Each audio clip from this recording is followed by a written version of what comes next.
Hi friends, today we are going to discuss the following topics. Please pause for a moment and go through the topics. Today most of the topics I have divided it into arguments and counter arguments form. That is why I have not provided questions. So at the end of the video, you have to check yourself in the form of recollecting the arguments and counter arguments for the following topics. First, we are discussing about MP-LAD scheme. MP-LAD scheme article is in the context of the suspension of MP-LADs for the 2020-21 and 21-22 financial years by the Union government in the wake of pandemic. Okay. In this context, it is pertinent to know the arguments against and for the MP-LAD scheme. Arguments against MP-LAD schemes are: scope for the corruption. Politician, bureaucrat, contractor nexus has led to financial mismanagement. This financial mismanagement has been reported in the COG reports. And some people say that there is a overlap between the legislative and executive roles when MPs are given funds under MP-LAD scheme. This is one more argument against MP-LAD. Also, they are saying that when MP has the freedom to choose the project, it infringes the autonomy of the states and local governments.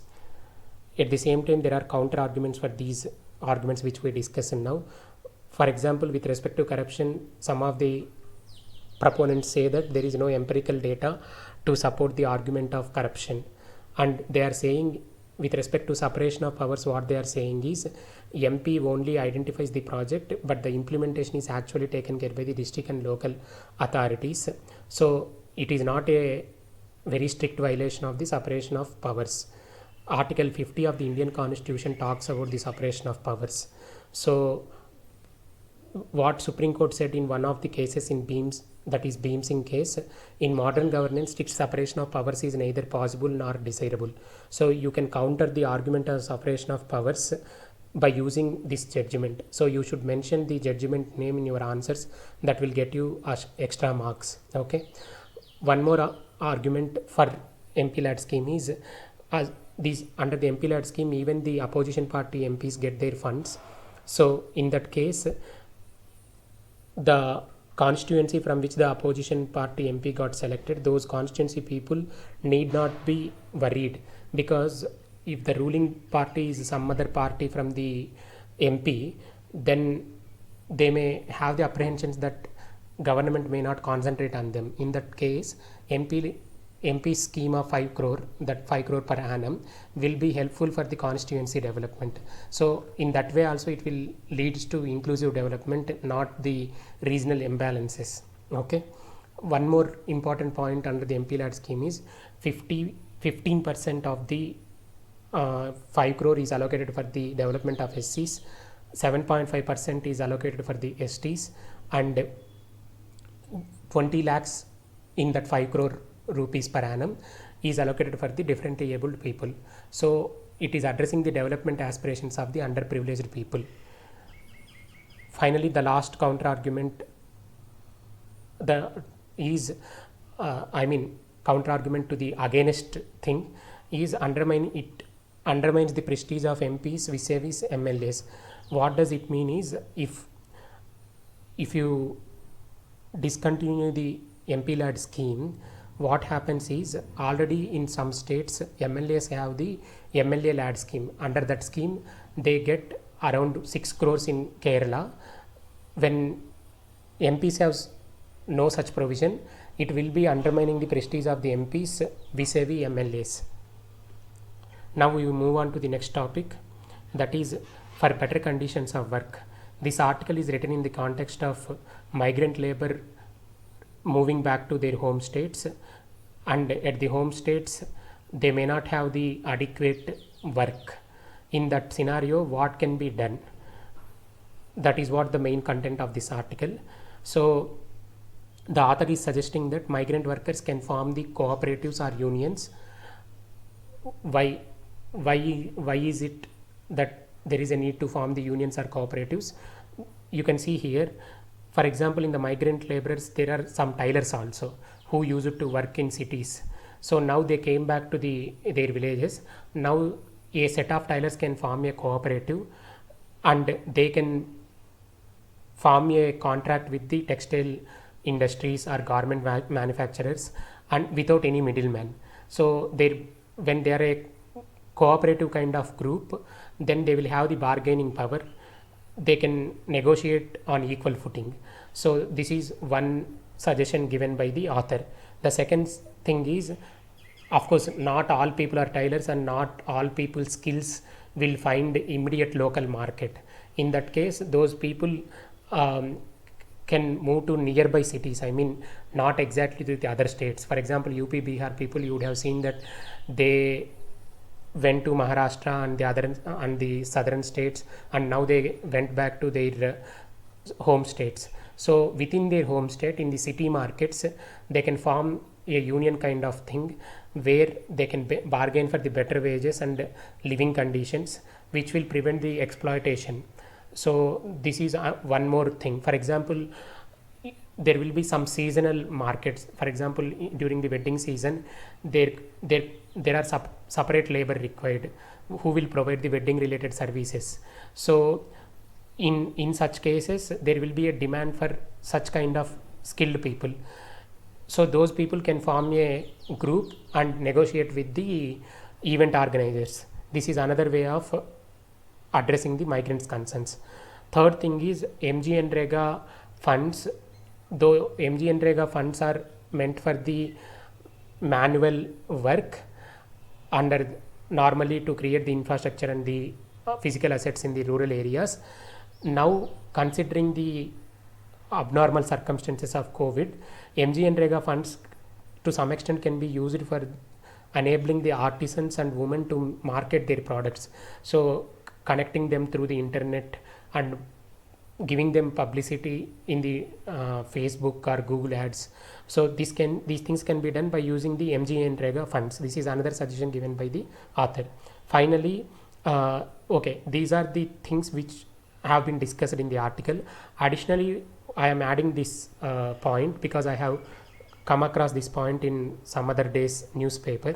Okay, that is, union government is thinking of using the migrant laborers for National Jal Jeevan Mission. National Jal Jeevan Mission is meant for providing the piped drinking water to all rural families by 2024.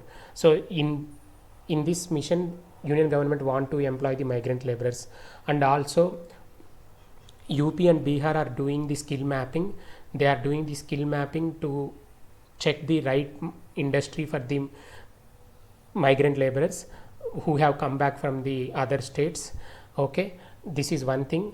Second thing is, they are also looking how can they use these people for constructing hospitals, schools, which are government buildings. So these are some of the ways taken by the government. Also, union government has told that for the migrant laborer, they are providing health insurance under Ayushman Bharat. So that is also one welcome move.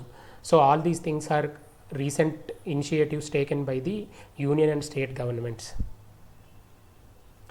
The next topic is with respect to the affirmative action in the context of Tamil Nadu state government's decision to create 7.5% horizontal reservation in medical colleges. This reservation is within their state quota, so it is allowed. Okay.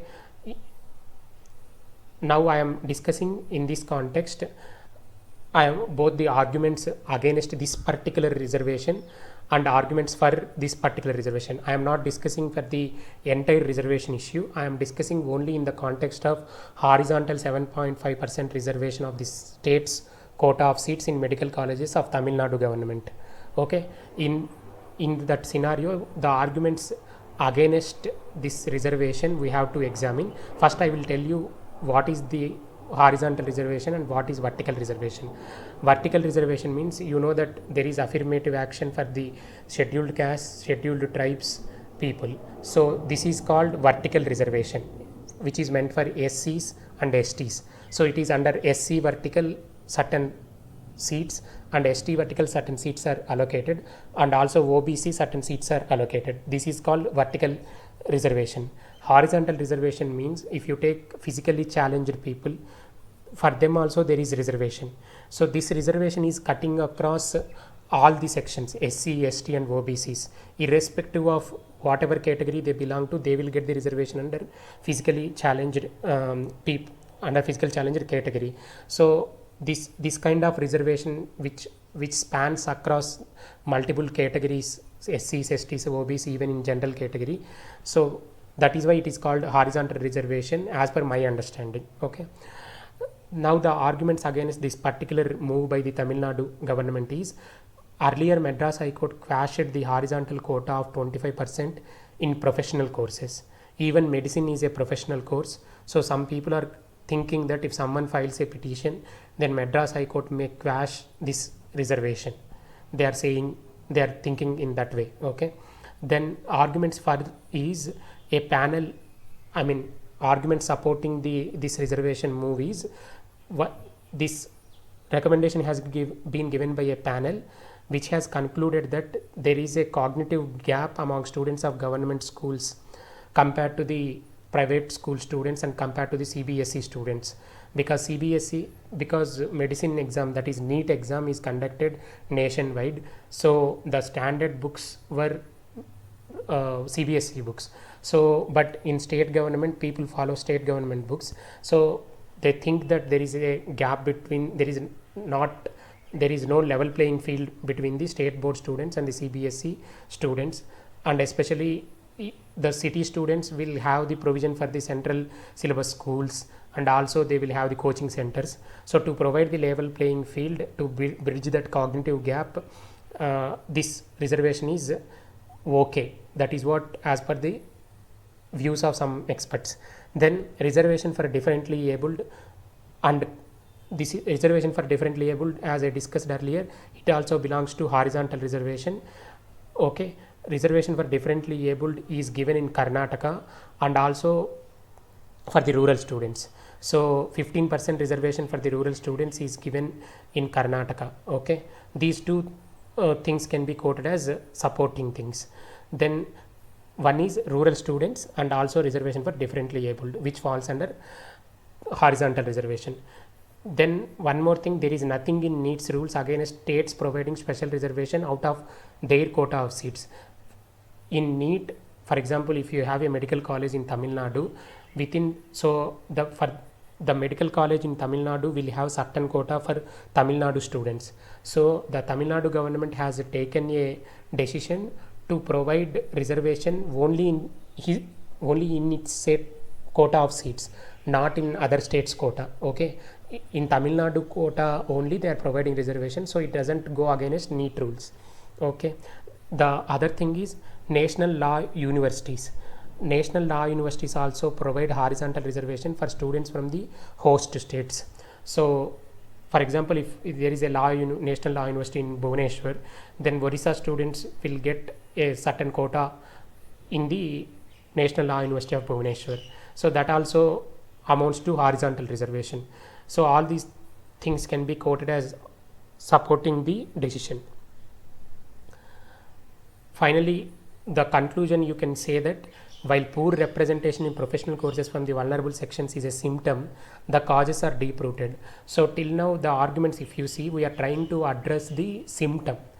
That means there is no level playing field. Why there is a no level playing field is, in rural students who are availing education through government schools, there is perception of lack of quality, and that is not only perception, it may be a truth also. So because of that lack of good quality standards, rural students are not getting the adequate quality education. We have to address that root cause instead of providing this affirmative action in the long term. That is what the conclusion says. A holistic and sustained approach to improve school education will alone pave the way for a lasting solution. The next thing is, this is in the context of, I have picked up this article from this editorial from the Indian Express. It is in the context of Haryana government mandate to use Hindi in the lower courts compulsorily. Okay. In this context, the arguments for Haryana government's decision is because people should have access to justice. To have access to justice, they should understand what courts are saying. So they are saying the colloquial convenience is one thing, Then what I told, access to justice, is the other argument. Third thing is litigant friendliness. Litigant means who are parties to the dispute, okay? And they are also saying we are giving 6 months time. Within 6 months time we can provide all the necessary infrastructure. We can slowly transition from English to Hindi. So this time is enough in the opinion of the Haryana state government. Also they are saying it is our moral responsibility to conserve and protect our mother tongue. These are the arguments extended by the Haryana government and the sympathizers of these arguments, okay? The against arguments are colloquial convenience cannot be equated with the technical exactitude. See, just because you can speak well in your mother tongue doesn't mean that you can study all the technical subjects with very good competence. That is what these authors are opining. Colloquial convenience cannot conflict with technical exactitude, which is required for the analysis. That is what they told in the article. Then most of the previous judgments, which are precedents to decide the next action, and laws are everything are in English currently. So to convert them into the Hindi, it takes lot more time, not 6 months. This is one more counter argument. Then Punjab, which has tried to implement this in 2008, still they are not able to complete. They are not able to shift to complete use of Hindi. Still it is going. It is a work in progress. So from 2008 it is 2020. 12 years itself is not sufficient. Then how can 6 months be sufficient? That is what the counter argument is. Then in 2007 Law Commission has solicited the views for the same in with respect to use of the mother tongue in the lower courts, because Article 348 of the Indian Constitution mandates that Supreme Court and High Court should use English along with Hindi. So there the state governments cannot do anything. Only in the lower court state governments can do something. That is why Haryana government is trying to do this.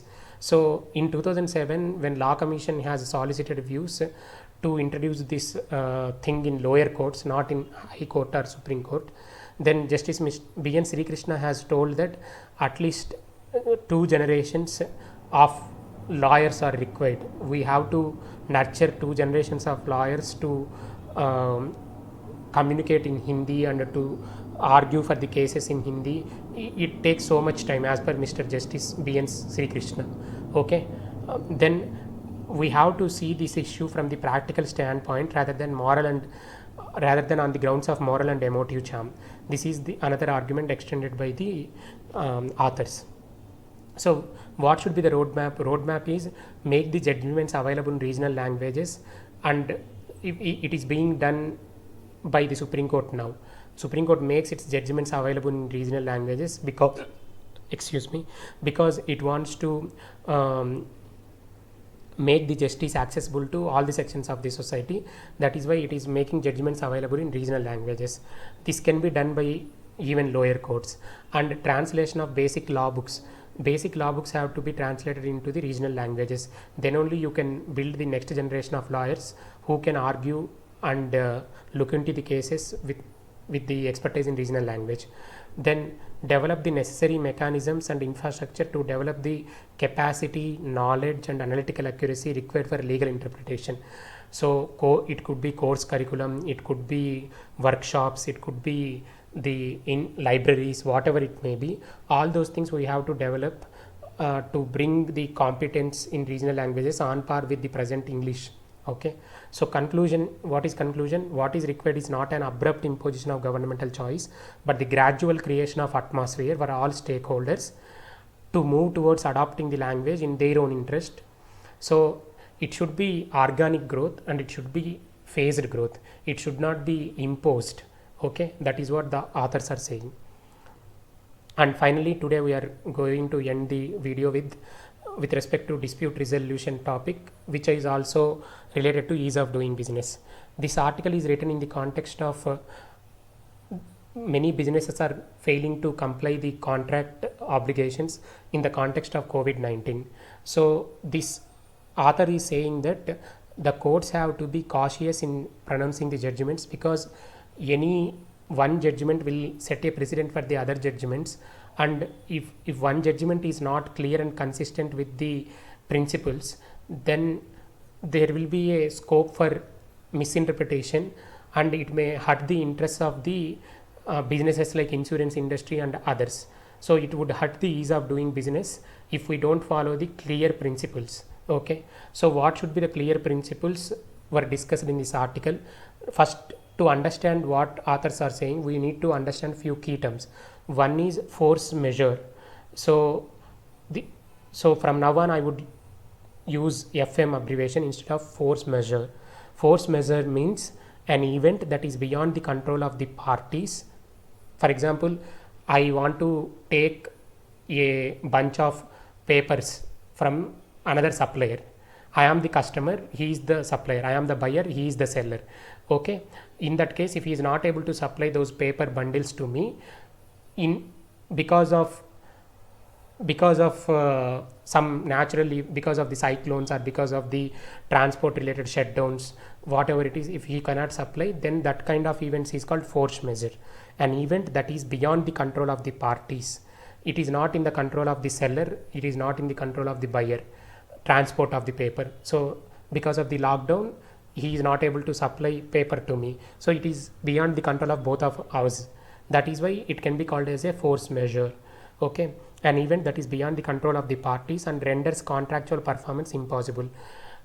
And also, what can be called as force majeure is acts of the government and acts of God. That is why the article name is of gods and of governments, of gods and governments. Okay, so lockdown is a force majeure thing, and act of God such as floods, cyclones are also typically listed under FM clause. Okay, many times when the clause contains ambiguous and catch-all phrases, for example, events including but not limited to so and so. This is a general phrase which you can see in the contracts. What author is saying is this kind of phrases or clauses will make the interpretation of the contract very difficult, because you are saying events including but not limited to the ones. So you are saying it is not just limited to this. So there is a scope for wider interpretation which may lead to ambiguities. One more thing which we need to understand here is when there is no force majeure clause in the contracts, there is another provision which can be invoked to terminate the contract. One is frustration. Frustration clause is used if the contract does not contain force majeure clause. Okay, what is a frustration thing is, if you take in case of the, okay, I will discuss that when the example surfaces. Before going to the frustration thing, we will first discuss the force majeure thing. As part of force majeure thing, some businesses are now trying to invoke force majeure to terminate the contract, but the author is saying what they are doing is not right, for which he has provided the reasons.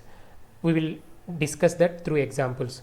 For example, there is a case, Standard Retail Private Limited versus GS Global Corporation and others. So in this case, what happened was, the petitioner was Standard Retail Private Limited. He wants to terminate the contract, whereas the respondent is GS Global Corporation. He supplied the steel to Standard Retail Private Limited. So here two things are there. One is steel doesn't belong to non-essential items. Steel belongs to essential category. That means it was not restricted by the lockdown. So you cannot invoke lockdown to terminate this contract. This is one argument given. The second argument is only the seller can terminate the contract, not the buyer, because here seller has already supplied the item which the buyer wanted. So now the Standard Retail, the buyer cannot terminate the contract because he has already received certain number of the steel supplies. So this is the arguments given here. So you cannot invoke lockdown criteria. This is with respect to steel category. Now I am going to the airlines. With respect to airlines category, how they are doing mistake is, there is one more thing told by the Bombay High Court with respect to steel sector case is, for example, if the supplier could not supply what he has promised, he has to return the payment which is done by the buyer in advance. So he has to return the payment for unfulfilled part of the contract. If you take airlines, what airlines are doing is, we have booked the tickets. When they are not able to run the flights, they are obliged to return the ticket money to us. But what they are doing is, they are saying that your money is safe with us, you can use this money to book next time tickets.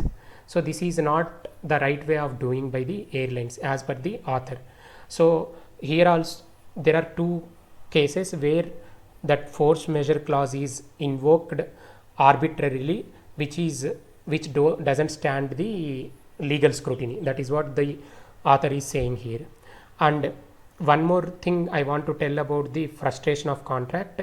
So frustration of contract is provided in the section 56 of the Indian Contract Act 1872.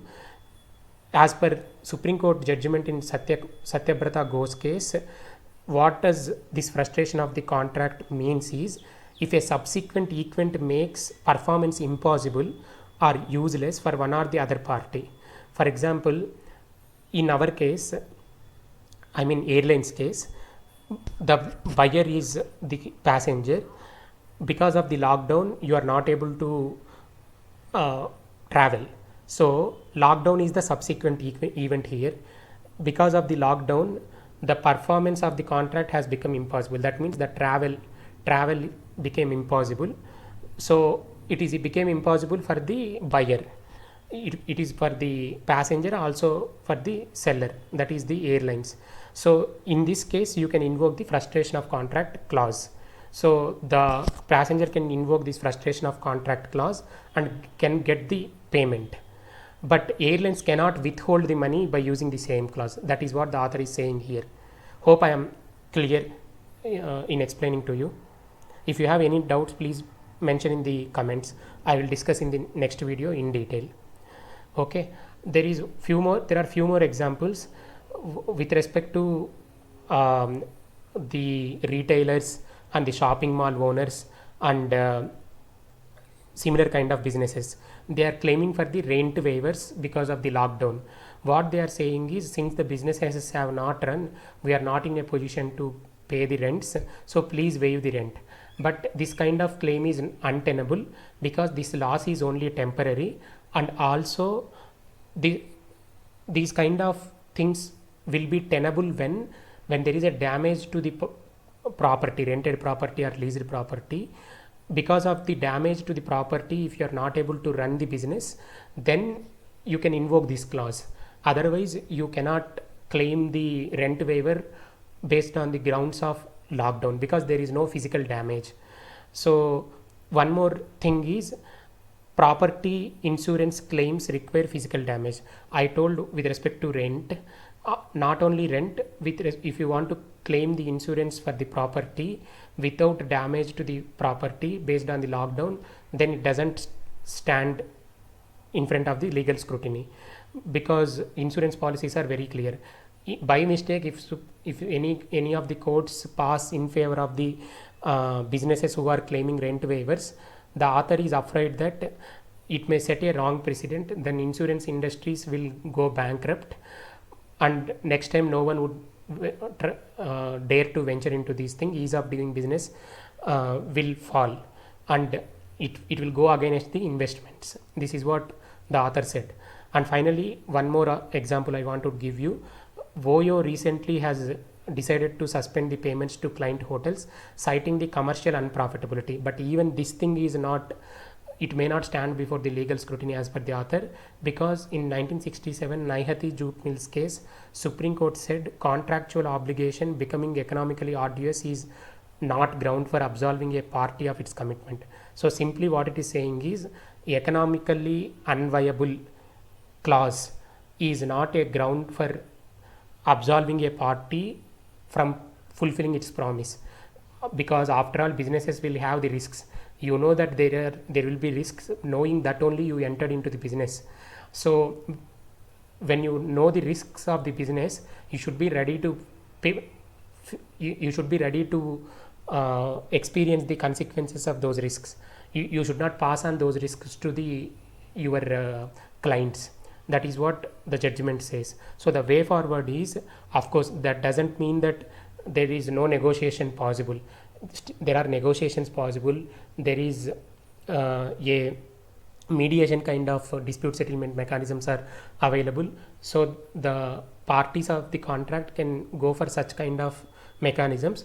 Courts have to be circumspect in giving the judgments, because any wrong precedent will lead to such cases. It will lead to domino effect, and it will undermine the ease of doing business. Thank you.